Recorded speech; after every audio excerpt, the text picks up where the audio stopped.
আমরা ড্রাইভাররা আমাদের লাইফটাকে খুব রকমভাবে এনজয় করি।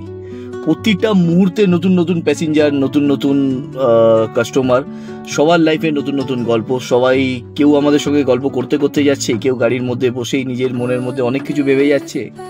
তো সবার লাইফের একটা স্টোরি চলছে। তো সেই গল্পগুলো, সেই সব গল্পগুলো আমাদের গাড়ির ব্যাক সিটের মধ্যেই কিন্তু ডিসকাস হচ্ছে। এইগুলো এতটা মজার, যারা এই ড্রাইভারি লাইনে আছে তারা ছাড়া আর কেউ বুঝতে পারবে না। গতকাল একটা প্যাসেঞ্জার তুললাম, নিউ মার্কেট থেকে টালিগঞ্জের দিকে যাবে। তো লোকটার বয়স 60+, খুব সম্ভবত রিসেন্টলি রিটায়ার হয়েছে। আমার সঙ্গে গল্প করতে করতে যাচ্ছিল। তো অনেক রকম গল্পর পরে লোকটা আমাকে জিজ্ঞাসা করলো যে তুমি এই কাজে হ্যাপি? আমি বললাম হ্যাঁ, আমি খুব হ্যাপি। তো অনেক কথা বলতে বলতে লোকটা বললো, দেখো আমি রিসেন্টলি রিটায়ার করেছি, আবার এখন যাচ্ছি নতুনভাবে একটা অন্য কোনো জায়গাতে ইন্টারভিউ দিতে।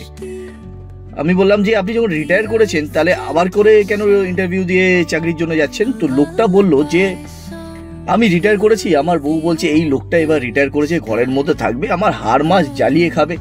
আরে ভাই, যেই লোকটা সারা জীবন কামিয়ে নিজের অত কষ্ট পয়সা দিয়ে বাড়ি বানালো, তার বাড়ির লোকই যখন তাকে সহ্য করতে পারছে না, তার লাইফের কিসের স্যাটিসফ্যাকশন?